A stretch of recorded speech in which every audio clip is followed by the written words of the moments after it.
Good evening, and welcome to Mentoring and Monitoring Social Media, a parent's guide to discipline in the digital age. Before we get started, I'd like to show you a video clip called, "Can We Autocorrect Humanity?" Did you know the average person spends 4 years of his life looking down at his cell phone? Kinda ironic, ain't it? How these touch screens can make us lose touch. But it's no wonder in a world filled with iMacs, iPads, and iPhones, so many eyes, so many selfies, not enough us's and we's. See, technology has made us more selfish and separate than ever. Cause while it claims to connect us, connection has gotten no better. And let me express first, Mr. Zuckerberg, not to be rude, but you should reclassify Facebook to what it is, an anti-social network. Cause while we may have big friend lists, so many of us are friendless all alone. Cause friendships are more broken than the screens on our very phones. We sit at home on our computers measuring self-worth by numbers of followers and likes. Ignoring those who actually love us, it seems we'd rather write an angry post and talk to someone who might actually hug us. Am I bugging? You tell me, cause I asked a friend the other day, let's meet up face to face. They said, alright, what time you wanna Skype? I responded with OMG, SRS, and then a bunch of SMHs and realized, what about me? Do I not have the patience to have conversation without abbreviation? This is the generation of media overstimulation. Chats have been reduced to snaps. The news is 140 characters. Videos are 6 seconds at high speed. And you wonder why ADD is on the rise faster than 4G LTE. But get a load of this.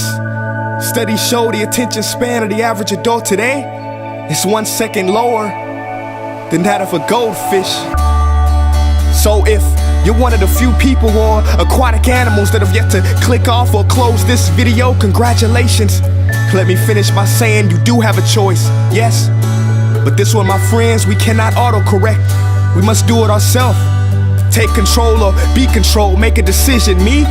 No longer do I want to spoil a precious moment by recording it with a phone. I'm just gonna keep them. I don't want to take a picture of all my meals anymore. I'm just gonna eat them. I don't want the new app, the new software, or the new update. And if I want to post an old photo, who says I have to wait until Thursday? I'm so tired of performing in the pageantry of vanity and conforming to this accepted form of digital insanity. Call me crazy, but I imagine a world where we smile when we have low batteries. Cause that'll mean we'll be one bar closer to humanity.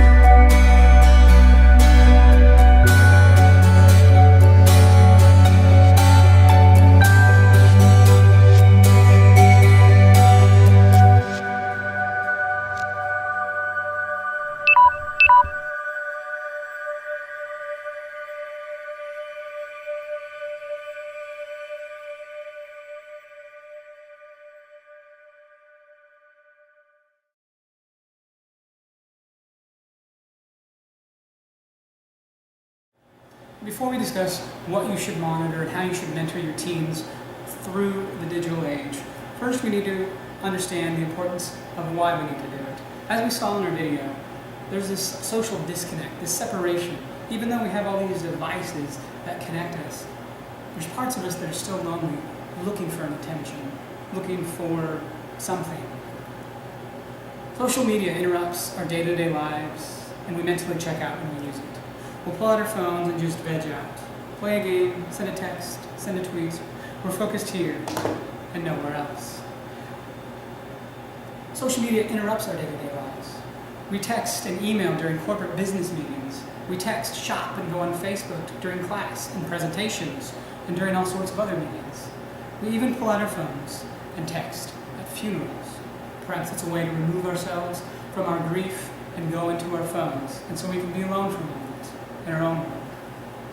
Parents text and do email during breakfast and dinner, forgetting the fact to have an open conversation with their family. So how dependent are we upon it? There's this psychological impact that it has. There's this addiction of the internet. As with most addictions, they become a way to deal with the stressors of our life.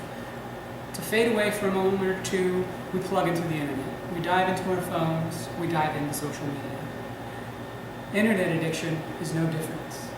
When users experience a high-stress event, the stress caused from that event is directly related to internet addiction, and the internet social media serves as a coping mechanism. I'd like to read a little bit more on that from a Parent's Guide to Social Media by Marco and Adam McLean. Mark Ustreicher. I've worked with Mark before, and so I call him by Marco, So what does this have to do with the psychological impact? Connecting with another person through online social media releases the exact pleasure chemical called dopamine. In May of 2012, there's an article published by Harvard Business Review, David Rock. He writes, an overabundance of dopamine creates a mental hyperactivity that reduces the capacity for deeper focus. Now, just like any other stimulant, and when we use Facebook, the bigger hit it takes to get us high, this is what makes Facebook so addictive. We need to like and comment and share to keep the dopamine flowing. And we all want to keep the dopamine flowing. We want to feel good after using our internet.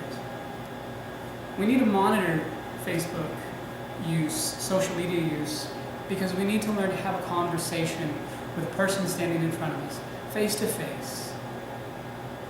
We need to learn the beauty and the art of a conversation.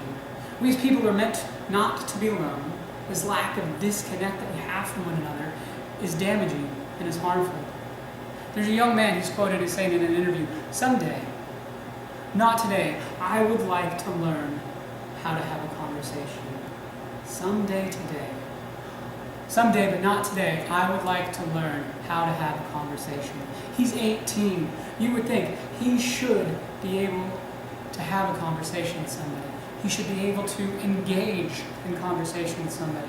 But because he's so connected to his phone and the internet, he doesn't know how to connect to people in real life. We need to make a place for solitude and understand that being alone is not a bad thing. It should not be a crutch. These phones should not just be a crutch to us, something we use just to get by, to deal. We need to sit and talk, to listen, to really listen to somebody, to truly hear people, to cultivate relationships and friendships in real time, not when it's convenient to you to send off a text reply, to send off an email, or even maybe return a phone call. And we also need to thwart off outside influences. When we surround ourselves with a particular group of people, we will begin to exemplify their beliefs, their attitudes, and their behaviors. And if their beliefs and attitudes or behaviors are that of social media is everything, that will become your belief, that will become your attitude, and that will become your behavior. Now, as we move into monitoring and mentoring, there's a few things that are important to know. These aren't a list of laws and rules for your teens that are strict and must be adhered to by all costs. You lead the children you have through the physical world, teaching them, mentoring them, guiding them. We now must lead our children through the digital world. Lead them, guide them, mentor them. This is not to set limitations or restrictions, but rather to teach self-control, wisdom, safety, and of course, moderation. The first thing when we look at mentoring and monitoring is it's a privilege, not a right. Having a cell phone is a privilege, not a right. Though most teens will think and say differently, as a parent, you need to make sure they know that that phone is a privilege to them. And when they're first getting their phone, maybe in their early teens, pre-teens, maybe get them a dumb phone, a phone that maybe just texts and makes phone calls. That's all they need until they can show they can be more trustworthy. They can be responsible with what they have. Set a limit on the number of minutes they use to talk, though that probably won't be as big of an issue as setting the number of texts that they can have. Again, this isn't to say I'm controlling you, but this is to say I am teaching you moderation. The what and the where. What are you doing online? Where are you doing it? What are you accessing? Where are you going to access? That's a lot of information. So what are you doing online? Find out what your kids are doing. Ask them what they're doing. Look at what they're doing. Where are you doing it? If you and your family are using the internet-connected devices in the privacy of your room or private places at home, it is likely to lead to private and socially isolated interaction and activities online. Or you can create open public spaces to use the internet, restricting private places, and you will find that your kids use the internet less and in healthier ways. When the internet is used in a healthier way, less explicit material will be viewed and searched. So where are you going to allow media? In a family room? In a public place? What time? Ask your teens what they're going to look up. Set restrictions on the time of day. Maybe no internet after 10 o'clock. No internet before 8 o'clock. School is for learning. They shouldn't be using their texts and phones at school. And when they do come home from school, homework first, and then they can get on their phones, computers, laptops, tablets, gaming consoles. Look at me when I talk to you. One of the biggest problems we have is being focused and attentive to somebody, but we're busy doing this. In research, it says 42% of teens claim that they can text blindfolded. Now, if your teen is texting and still talking to you, they're probably not focused solely on you. Have a face-to-face conversation. Put down the phone. Be alone together in that moment. And most importantly, as parents, this needs to be modeled for our children. So if you're with a family member, your spouse, friends, neighbors, put down your media device and talk to that person.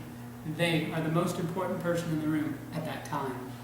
Next, keep your phone off the table. Family time is dinner time. Cultivate conversations. Pick a topic to talk about. Ask questions that require more than a one-word response. The goal here is to get your teen to talk more, to move beyond the text and to move into conversation. You don't want them saying when they're 18, I wish I knew how to have a conversation. Also, research shows that eating regular dinners together as a family can cut in half your teen's potential for at-risk behavior. So not only are you getting to know your teen more,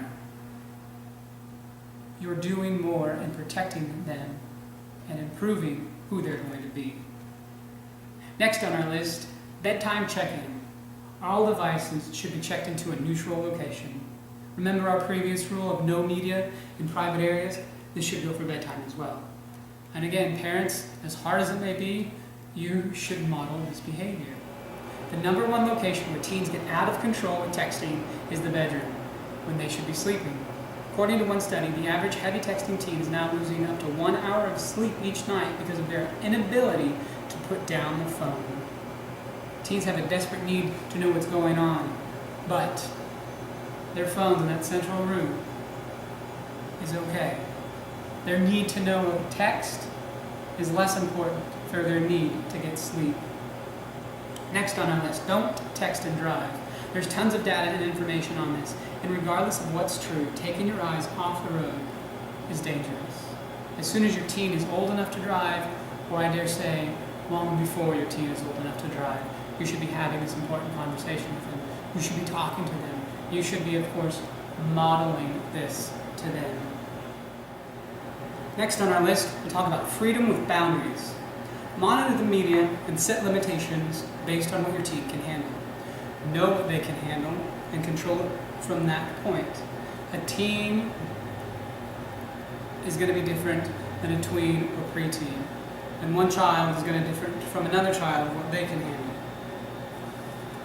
And here's what a parent's guide has to say about that. In addition to natural boundaries I've mentioned, we've set another rule in place. Dad gets all the passwords and will occasionally look in. It's one thing to look at my daughter's Facebook page when I'm signed in as myself, but it's very different to sign in as her and poke around. I look at Facebook messages, internet browsing history, sent and deleted emails, and occasionally look through texting records for practices and patterns. My kids know I do this, it's no secret. I'll praise them when I'm seeing wisdom. I'll open up dialogue when I see them. I'll open up dialogue with them if I observe gray areas of practice. And I'll restrict or clarify boundaries if my kids have crossed them. These boundaries and these checks have changed over the years, so that I no longer check on my 18-year-old. In fact, I don't require her to give me her passwords. I want her to be an adult, and that means she has her own responsibility. But just last week I had a conversation with my son about some Facebook private messages that seem to be at odds with who he wants to be. Don't be afraid to what your teens will see as invade their privacy, but this is your way to cultivate this relationship, to have those difficult conversations, and also to praise and say good job to your children. As we talk about looking at our child's Facebook page, we should also engage them on the internet and engage them online. On Facebook, we can friend them, follow them on Twitter or Instagram, and occasionally, don't overdo it. You didn't want your parents to be in every part of your life, but occasionally, comment on a status they post, comment on a photo, like or retweet something they put out that you like. And if there's something that you would like to know more about, open a conversation with them offline. You need to educate yourself on media, and you also need to educate your teen on media. Everything you do online is adding to your digital footprint. Everything that you like, that you tag, that you tweet, status updates, your browsing history, it's all being documented.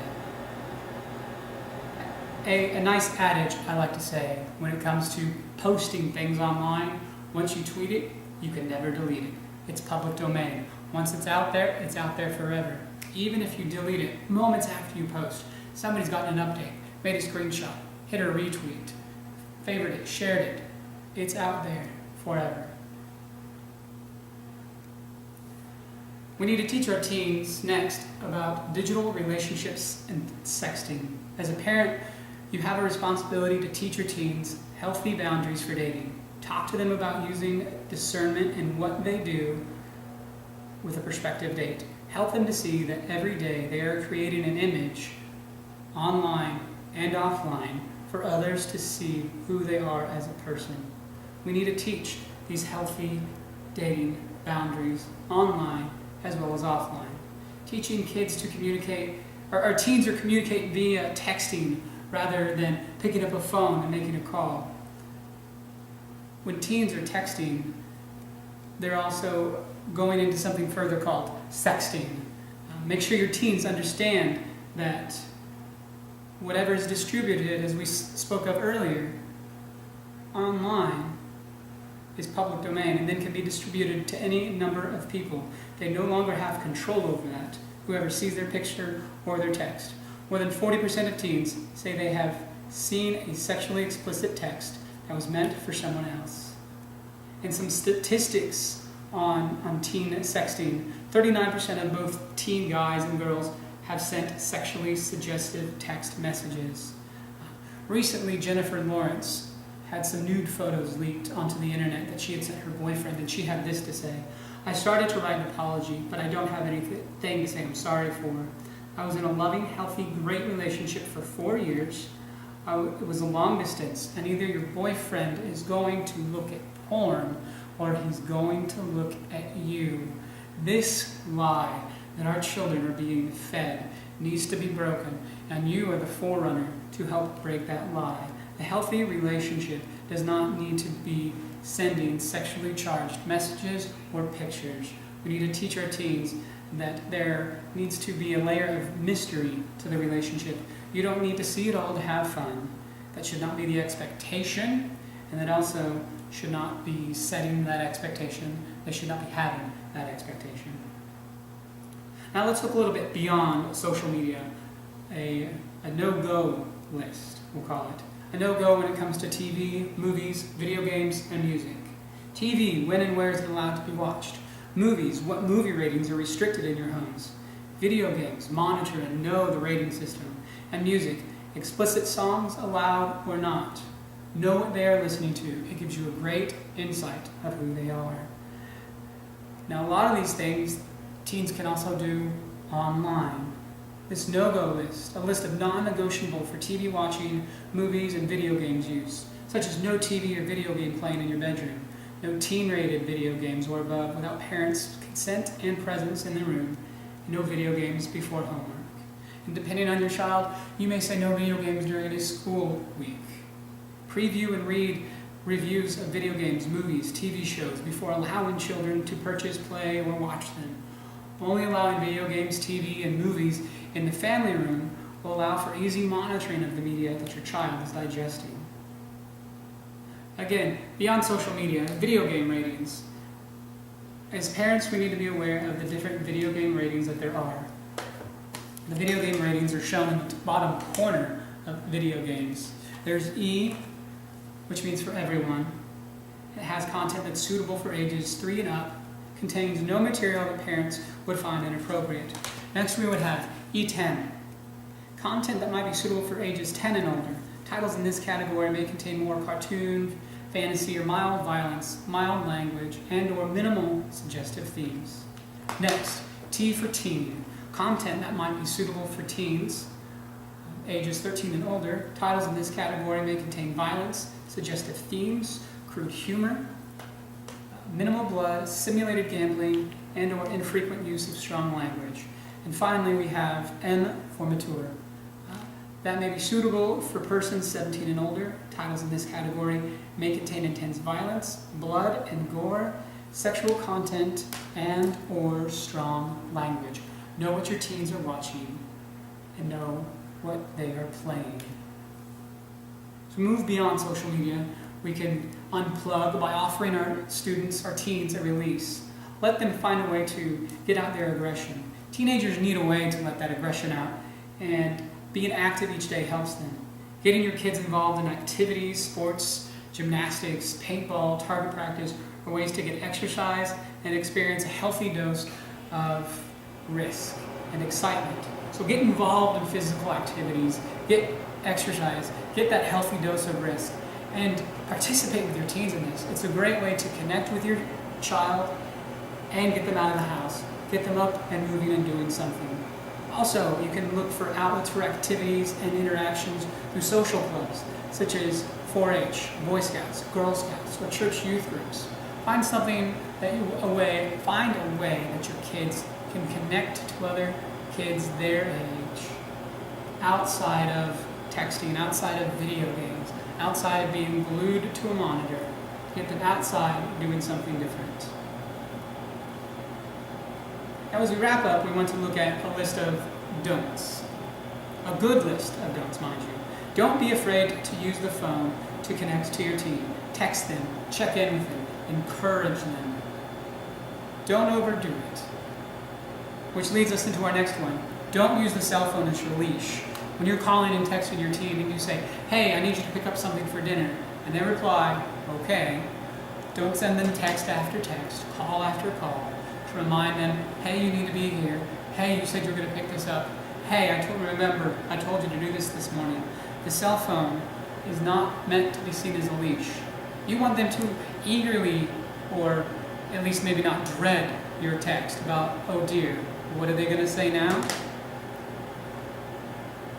Teaching boundaries, teaching responsibility. Using the cell phone as a leash doesn't allow for that. Next, don't set rules that you are not willing to follow. If we're going to raise up a generation that is not addicted to social media, if we're going to have a household that's not addicted to social media, then we need to agree to public areas for the internet use. We need to agree to no phones in bedrooms or private places. Agree to no phones while driving, no phones at the dinner table. Whatever rules you set, make sure you're willing to follow. Don't forget to set appropriate age restrictions with the phone. Again, preteen or tween is going to have different restrictions from the teenager. As we read, Marco, he'll check into his teen's Facebook. He'll have those conversations. He'll encourage, and then he'll also question what's going on. But as they get older and show more maturity and show that they can handle it, he looks in less and less. Don't let your teenager sign up for apps, social media sites, games, blogs, etc. without first looking into it yourself. You need to know what they're digesting. You need to know what they're into. Connect to it, look around with it, do some research, find out what people are saying, find out if it's a healthy app they should be using or not. One, for example, that's going around right now is Snapchat. You send your friends a picture of you and it disappears in 10 to 30 seconds. This is the #1 app being used right now for sexting. Don't set rules to have control. Remember, the goal should be to teach responsibility, moderation, self-control. We're not having rules just for rules. We're having rules so we can teach, so they can learn, so they can learn that moderation, so they understand what a healthy boundary looks like. Additional materials that you can use to find out more about social media and how to plug it into your family, how to use it in your family. As we are reading through The Parent's Guide to Understanding Social Media, A Parent's Guide to Understanding Sex and Dating, again by Mark Ostreicher and Joel Mayward, A Parent's Guide to Understanding Sex and Dating, and a couple others. The parent books, Raising Wise Children, Handing Down the Story of Wisdom by Mark Matlock, and Ideas for Parents, a collection of tips, insights, and activities for real-world parenting. Well, thank you so much for listening to our presentation today. I appreciate it. If you do have any other questions, definitely reach out to me, and I'd be happy to answer any of those. Again, one of the biggest rules when it comes to monitoring media and mentoring your team through media: have open conversations. Don't just let something happen and then react. Be proactive. Be willing to monitor the media that you take in. Be willing to adhere to the rules that you set. Most of all, just get to know your teens. Journey with them through this new digital age as we teach. Parents are learning as much as teens, but as we're learning how to move forward in the digital age and mentor and monitor our teens in that area. Thank you so much.